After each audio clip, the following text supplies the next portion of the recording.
All right, y'all. My bad.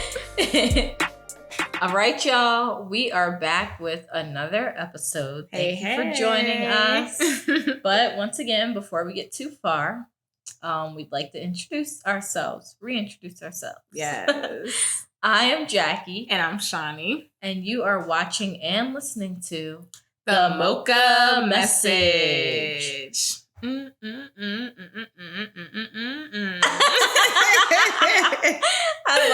love it. Yes.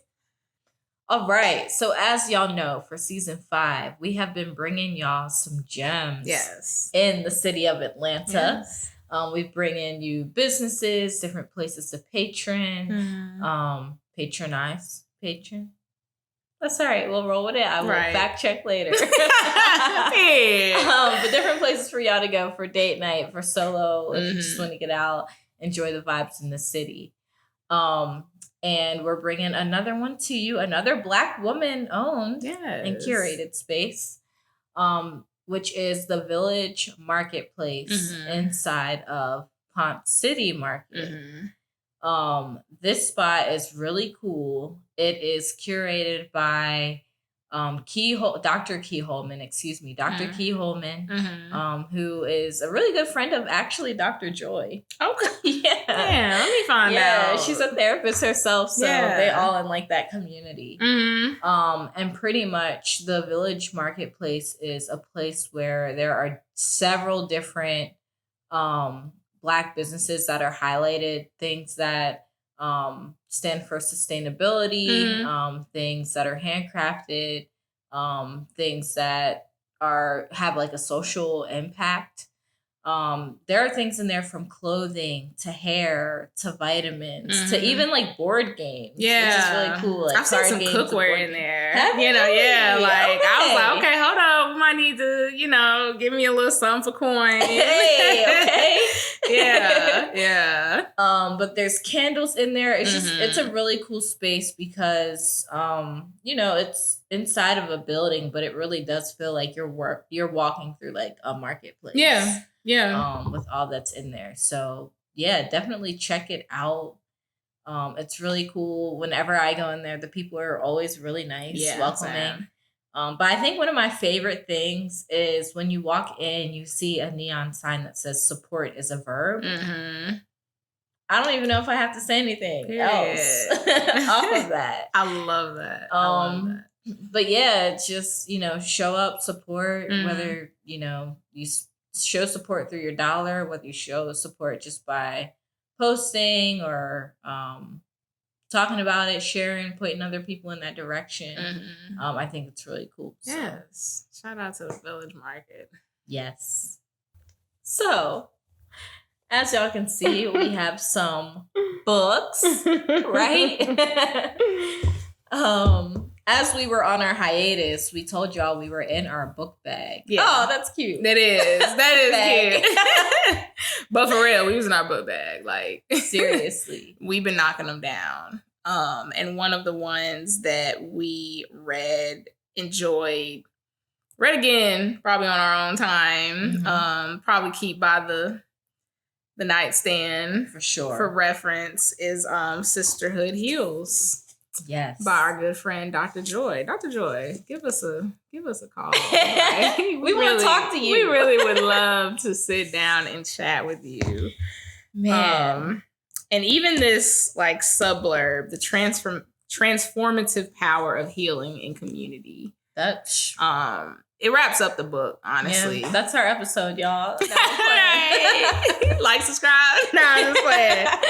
But for real, though, this is an amazing, amazing read. I highly recommend that you purchase this. You can get it wherever you get books from. Yeah, I think they have audio versions they do as well. Mm-hmm. They have hard copies. You can even get it in print, child, but you need to have this. It goes into so many different avenues. Man. Of sisterhood. You know what I mean? And when you think about it, we have so many different avenues of sisterhood. We have, anything from spending a night with your cousins when you was a kid to the sisters at work who look out for you or who you look out for, to people on the street. Like, it's so many different avenues. And yeah, it's been a joy to read this. No pun intended. We've been on it today. Like, no puns. Dr. Joy, for those of you who don't know, is a therapist. Mm-hmm. She is the host of Therapy for Black Girls podcast. Mm-hmm. But more importantly, she's actually the creator of the Therapy for Black Girls website and database. Yeah. Where pretty much like it lists all Black women therapists who, of course, have decided to add their information to this directory, all across the United States and Canada. Mm-hmm. You know, I always hear a lot of like, oh man, like therapy's so expensive, I would love to go. You can put in your insurance information. Yeah. You can check off if you want to do online or in person. You can type in your zip code so it can pull up like people who are within like your, you know, perimeter or area. Mm-hmm. I mean, it's just a really dope database. You can check off like if you want to talk about family stuff, you want to talk about trauma, self-esteem, like sex, love, and relationships. Like you can tick off different things that will bring up like these people and all these parameters that you set. Right. Which is so, I mean, it's how I found my therapist. Like, same. Through Therapy for Black Girls database. Yeah. So that was my main reason for like wanting to jump in and read this book, is because I'm like a fangirl of Dr. Joy and the pod and what the database has done for me. So I was like, I'm definitely going to pick this up. Mm-hmm. Mm-hmm. Did you have anything that like compelled you to want to pick up the book? Definitely. I also got every therapist I've had is from therapyforblackgirls.com. You know, so yeah, like definitely I felt like that was an avenue that brought interest. But also, again, we have been very vocal about our passion for sisterhood in our own ways, right? Literally the first episode of Mocha Message. I know! That is so sweet. Yeah, like throwback. You know what I mean? So like even outside of the fact that this author is somebody who I really respect and has given a platform that has helped me, you know, directly and indirectly, it's about sisterhood. And who better to read a book about sisterhood to me than a Black sister who has her own like products from her own education, like her own licensing. And she also has her own, like she talks in this book sometimes about her own journey with different aspects of sisterhood. So I was like, I mean, who else like should I be reading this from? You know what I mean? Like, of course. So when Jackie hit me up to read this in the book club, I'm like, of course, like it's already ordered. It's already on the way. It's on the way. 2-day delivery. So for real, I was so excited to get into this. And I have like a journal where I kind of like, I don't know. I never like writing in books. I think because I used to go to the library a lot. So like I would get in trouble for that. Jackie's not really shares that same. All up in like. But I have a journal that I use to kind of like write my own notes instead of writing in the book. And like that journal has been referenced, you know, inside of therapy, outside of therapy. Again, like it's a really, really good read to have. And it's a really good resource to have. I love how you pointed out, like, we've been about sisterhood, like, from day one on the pod, and Dr. Joy's impact. And we've talked about it before on the pod, how friendships in adulthood are hard, man. Yeah. And, you know, last season we got on here, we gave y'all strategies that we thought could be helpful, and which I still stand by, you know? Yeah. But it was really cool to literally have Dr. Joy like walk you through in this book, like tangible ways, things that like bulletproof, can stand the test of time. ways to really show up as an adult. Right. As an adult in friendships. And she gives you things that are both like in your personal circle. Mm-hmm. But then there's also this thing that she talks about called global sisterhood, which are people who may not necessarily be in your direct circle. They may be in your community. They may be across the country. They may be across the globe. Yeah. And it's really dope because she gives like ways that we can show up and be great sisters in those spaces too. So I would love to jump into that and talk about some of the ways that we personally, like some of the things that she highlighted that we can personally show up for our sisters in our circle, in our specific circles, but also like these super cool like global sisterhood ideas. Yeah, too. I'm down. I'm down. So like Jackie said, she kind of goes through towards the end of the book a section about like personal relationships, and then also a section about like those global sisterhood relationships. And within all of those, there's suggestions on how to show up for each of those. So maybe we can start with personal, start in, make our way a little bit bigger. Some of the, honestly, all of them was good, right? Yeah, but if I could maybe narrow down to like kind of my top ways to show up for my like immediate circle that stood out to me, one of them for sure was just to hype them up.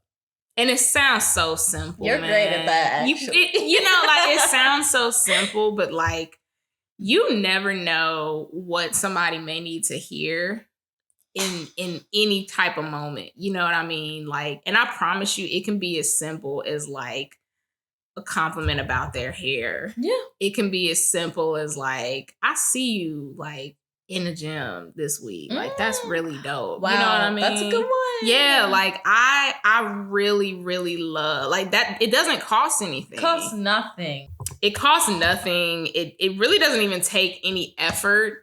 You know what I mean? Like you don't have to go through this huge like mental strain to like hype your sis up. It doesn't. Like I promise you, it can be something small. It can be something big. It can be something that you know they need. It can be something random, but it really makes a huge difference, and I think creates like a tighter bond because again, like you just don't know when somebody may need to hear something positive or be reminded of something, good in their life. I like that. Yeah. So hyping them up is a really big one for me. I love that. Another one that I really love is making a big deal out of birthdays. You're very good at that too. As an Aries, we make a big deal about our birthdays. So I just cannot fathom why my dope ass friends would also not want to make a big deal out of their birthday. Like it doesn't compute in my head. So when they tell me like, I'm like, nah. We don't have to have a huge soiree, but we can go out and get some food. We can go out and do a class and make some pottery or a cooking class or something. We could definitely still. You said something. You know what I mean? Like we can still celebrate a birthday because it is a big deal. It is in this day and age, like where nothing is guaranteed. You know what I mean? It is a big deal to make it to the next year, physically, mentally, and emotionally. Ooh. I'm sorry. I know it sounds like I'm like fussing. She is, but man, like it's a good fuss. It's a good fussing out. Y'all need to stop. We talked about in a previous episode about how sometimes we fall into like the humble role of like, oh, it's not really a big deal. No, do not humble yourself, especially on a day that is supposed to be a celebration of your life. Yeah. Like, don't do that, man. Celebrate yourselves. Let me get my birthday plan in order now. So Shani's not cussing me out. Because I'm going to come to you or Beach and be like, now what is going on? Because we was on a good roll. Like this year, We had a very good birthday celebration for Jackie. It was dope. We really did. He's probably like between him and another friend that lives in the city named Nasia. Mm-hmm. Like they are the reason why they literally pool it. Like you're celebrating. Yeah. Like, okay. I'll do it. So now I got you on standby. Yeah, literally, bro. Either of them starts cool. Love that. But no, that's really good. And then maybe the other top thing is girls' trips. Oh. And I even want to say it don't have to be let's go to Dubai and spend thousands. It don't have to be like that. You about to say the infamous Miami. Right? Well, like it doesn't have to necessarily be a huge trip or a huge financial strain. But if I invite you and some other girls to like Chateau Alon for a couple hours, I feel like that's a girl's trip. I feel like that's a way where we can, really just get together, kind of block out all the BS and bond. I think it's something to be said about experiences, and especially in a world where we do work so hard and they're always like on go, to be able to kind of disconnect from that and be with your girls. I love it. That's my top man. Okay, so one of the things that I really enjoyed that Dr. Joy pointed out, and it's something that I already tried to do anyway, is pick your friend up from the airport. Traveling is hectic. It's stressful. Boy. And then if you flying through Hartsfield Jackson, oh my gosh. Like nobody wants to have to deal with that, to try to find an Uber, it's a mile walk to even get to the Uber place, first of all. It really is. It really is. Like that's a the good shuttles one. sometimes be late. Yeah. Like, there's that's a lot. Good one. So like I really liked her pointing out like picking someone up from the airport. So if I know somebody's flying in, even if they're not here to see me, like maybe they're here for a conference or work trip or whatever, or to see family, like I will brave the the Hartsfield 285, Jackson, right, going down. I will brave that. I will brave, the security people whistling, blowing their whistles and yelling, saying, "Come on, you gotta go." Bad. Like I will brave all of that to pick somebody from the airport. I think it's just a huge like I said, traveling already can be burdensome. But just like pulling your belongings and trying to make sure you have all the times right and where you need to be picked up and dropped off. Like if that's just one burden that I can lift, like, I'd do it. I love that. Major love if I'm picking you up from the airport. Really though. Really. Oh, yeah. Another one that kind of goes along with travel is popping up on your friends. Popping up on a friend that you haven't seen in a while. Flying or driving in to surprise somebody. I did that this past summer. Summer 2023. One of my closest friends from high school was celebrating the birth of her 1-year-old son. Yeah. And I RSVP'd that I was coming, but I didn't know if she knew how serious that was. Like how, maybe she's just saying, "Oh yeah, I'll be there in spirit," or whatever. Yeah. But it was so cool to like pop up and like actually be there, and to even see like family members and friends that I haven't seen like since high school. Like everybody just being in one area. It was really dope. So if you are able to drive and pop up and see a friend, if you're local, like I'll call first, get a temperature check. Right. You might not be in the mood for company. But like I think just surprising people in that way with your presence, especially if it's something like big, a milestone, or something to celebrate, then and that's a really good one. And then of course me being the bookish friend, buying a book for a friend. Like, you know, people say making a playlist is a love language, in which it is. I stand by that. Yeah. But I also think just buying someone a book, or purchasing them a book and, you know, surprise sending it, get the address. Right. Something that you think they'd like, whether it's self-help, whether it's a novel, something that you've read and enjoyed. Maybe you buy it for them and say like, hey, let's read this together. Yeah. Man. I think, that's a really good one. Makes me feel so warm. Like, that would make somebody feel really good. I love, like, I've had friends do that for me before, where BJ would be like, they're saying we have a package. You ordered something again? And I'm like, no, I didn't order anything. He's like, how you not order nothing? And they're saying, and then I'll go down like to check the mailbox or whatever. And I'll be like, I don't know. No address, nothing. I'll open it and it'll be like a book from a friend. Man, that's so sweet. That's a really good, I think, underrated one. Because again, like you said, like we got the playlist thing. I feel like on Rap, we're the LimeWire generation. So, you know, we was burning CDs for many a year. But, you know, to give a book, I don't know. I think it just shows that you pay attention. I think it shows that, like, you're considering that person. And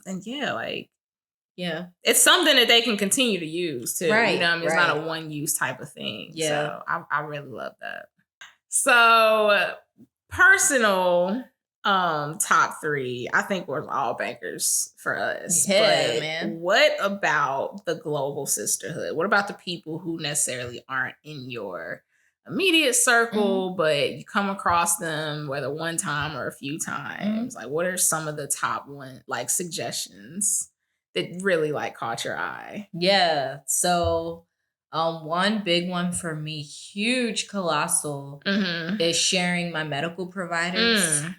I am very proud to have built a Black woman health network. Yes. From my OBGYN to a physical therapist to my therapist to my PCP, like all Black women. Yeah. And for being in a space like Young Harris for so long, that was so just white. Yeah. And white male dominated, and just kind of being on guard, not knowing if these people are really going to take your concerns at face value. Right. I was like, as soon as I get to Atlanta, all Black everything, baby. All Black everything. And I think sharing that information is so important because, like, I'm not the only one who holds those anxieties. Yeah, those fears. That's right. About not being heard. It's a real thing. The medical system does not care about us. Point blank. Like, that's a great accomplishment too. You know what I mean? Like, sometimes people think, oh, it's so easy because you're in Atlanta, but no, like it still takes, you still have to vet people. Right. It still takes research and time to really make sure that you have a trusted network of people around you. So the fact that you have that is really, really cool. Yeah, man. So sharing those medical providers, sharing like my experiences, you know, I also like to actually do the Google reviews. Oh yeah, same. For places, so that people really know, like, when I walk up in here, like, what am I going to be met with? I think, that's super important. Yeah, I love that. I really like that one. I really liked the idea that she put about doing a book scholarship or sponsorship for maybe a Black girl at your alma mater, or picking an HBCU and doing it for a Black girl in an HBCU. Like, that's so cool. That is. Like, you just pick one person and, you know, you pay for their books for the semester. Baby, like, them books. When you already ain't got no funds. It's giving me flashbacks. Yikes. And then some professors will have the nerve to not even really reference it. I'm like, oh no, we about to read this from cover to cover. What you mean? I just paid $200 for this. Like, I couldn't even rent this book. Like, boy, that's a really cute one. I love that. That was really good. I was like, man, like I would have never even thought, like to do that. Yeah. And then one I feel like we've been doing kind of all season long is just sharing Black woman-owned businesses. Yeah. And things like that, and sharing the good experiences. Now, I know Atlanta been under fire a little bit for. Shout out to Keith Lee. I'm not mad at him. I'm not mad at him. You are doing your due diligence, sir. Me neither, bro. But I think it's on the flip side, it's equally as important to point out, and he does this too. Yeah. To point out all of the Black women-owned businesses that really are doing great work. Are meeting you with great service. High quality, very welcoming, like hospitable. From restaurants to clothing spots to candle places to outings, even fast food like Slutty Vegan. Yeah. Honestly, that's a really good one. And I think it's important everywhere. I think that sometimes I personally take it for granted here because we are surrounded by so many Black women or Black owned businesses. But like everywhere, especially in places where there really aren't that many, like elevate those. Like you had a good experience, put that on a Google review. Put it on the map. What I mean? Like let people know, make a little TikTok about it. So I think that's all really good. As far as the global sisterhood suggestions, one of them that I try to make sure that I do, especially being in the creative industry that I am, is ask for the manager. And not necessarily in a bad way. All right. When I have a sister who has been a great waitress, a great bartender, it's like a chef, like an open kitchen situation, I can see that she really is killing it back in the kitchen. I'm like, I need to make sure your manager knows about this. I need to make sure that you are, lauded in my review that I give or whatever. So I always try to make it a habit to do that because, again, there's going to be so many times where the negative stuff, maybe she has an off day or whatever, and that's amplified. So I love to amplify the good parts as well. That's really good. I really like that idea because people will be quick to call manager if something is wrong or goes left. But to go out of your way to ask for the manager to tell them how great this Black woman has been doing. Man, I must start doing that. I need to start doing that. Yeah. Another one is to support the WNBA. Ooh, I went to my first WNBA game. How was it? It was really cool. Man, it was really cool. We all know, these ladies are so underpaid and undervalued and have so much talent. It really is not a huge undertaking to get you a ticket. Not. You know what I mean? Figure out when they're playing, get you some tickets, follow these girls when they're doing their sponsored posts, like and comment and engage. Because again, they're not getting paid the frivolous millions that the NBA people are getting. So they may have to depend more on supplemental stuff for income as well. So definitely support the WNBA however you can. I love that one. Yeah. I love that. Another really good one that I love to do in general, but definitely with women is just to kind of connect with, and it's more job or your workplace, connect with the support staff, the janitorial staff, the exec admins, those people who are constantly basically getting ignored or made to feel less than. Those are the people that you should, hey, how you doing? Hey, I'm grabbing coffee. You need anything? That's so sweet. You know what I mean? Really, it makes such a difference to treat people as humans when they're in certain job positions that just constantly get undervalued. They're oh, she don't really matter. She's just the assistant, she's just the person who cleans the bathroom. Right. No, these people are so valuable. So valuable. So that's a really easy thing to do to really emphasize the global sisterhood to me. It's like, just connect with those people who are in roles who aren't, lauded. Like, they're not the vice president or anything like that. But you know what? They still matter. They matter. They're still a person. They still have feelings. If there's, cake in the break room, like, and the janitor comes around, see if she wants some, bro. Like, what? Right. Like, she's a part of the staff, right? She's a part of the staff. So. Oh, that's good. Yeah. Man. There's so many gems in here. Like, there are. I promise you guys, please, like, when you get this, you're going to be looking back through this and being like, dang, this is something I can do this week, or this is something I can, like, focus on. And it'll just make you feel really good. Yeah, and it's funny because, like, the sister acts is what they're called. Yeah, like, personal sister acts, global sisterhood acts. Yeah, it's just a fraction of the gems that are packed in this book. Like Shani was saying earlier, this book takes you through every angle of sisterhood that you could think of, like your earliest memories, like what you were taught about sisterhood or friendships with other women and girls. It talks about big life changes like grief, like marriage, like when your sister friend becomes a parent.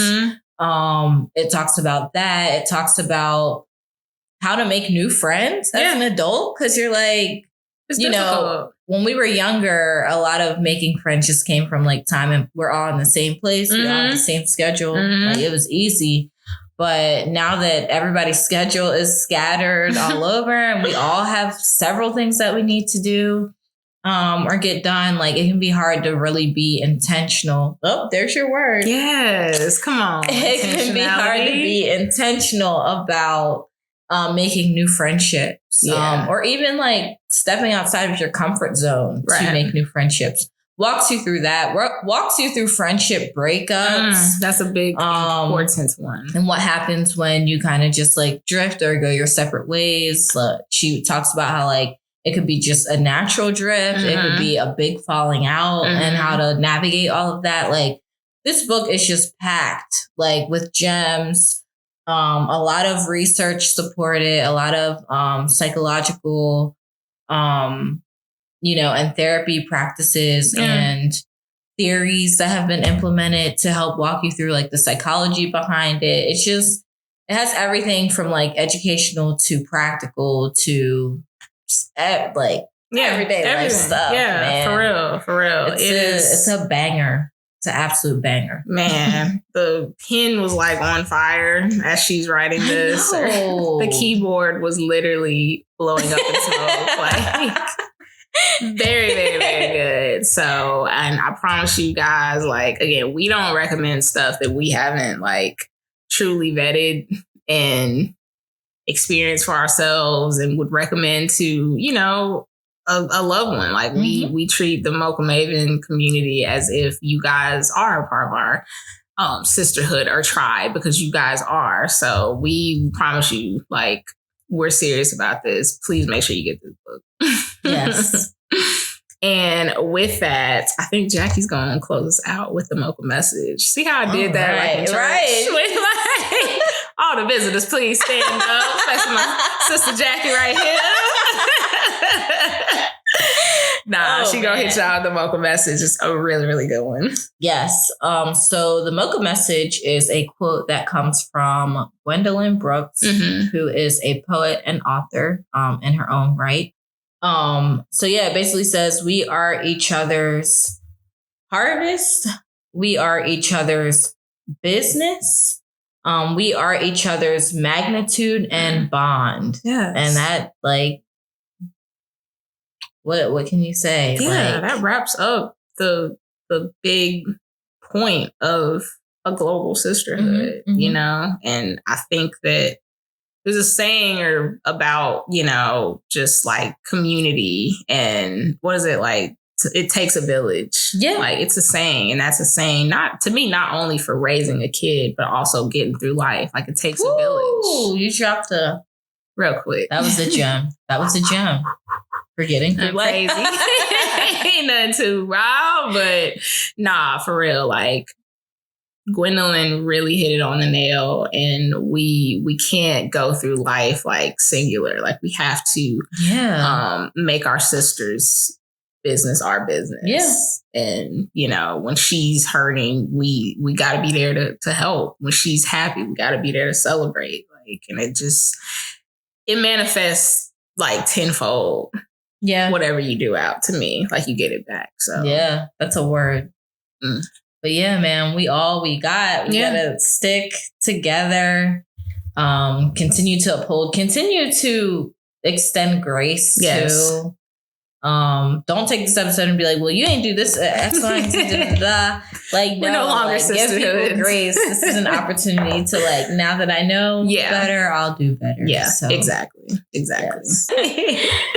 I think that has said it all. Yeah. We've said everything that we can say. There's more. I'm sure there will be other episodes where we will be referencing this book. Yeah, for real. Dr. Joy, you want to holla at us? We're more than open to talk to you. Look at me being a little fangirl again. Look, as you should. Like, we would love to have you on the Mocha Message and just really share your wisdom, share your experiences, and just bless us. We're open to receive. Yes. But with that, that brings us to the end of another episode. Yes. Yeah. So be sure that you guys like, comment, subscribe. Make sure that you we're currently listening to sirens. Don't worry about it. I'll start back over. Make sure that you guys like, comment, subscribe, that you're clicking that little red bell so that you get notifications every time we drop. And with that, we'll catch you guys at the next episode. Yes. Peace. Oh, twins.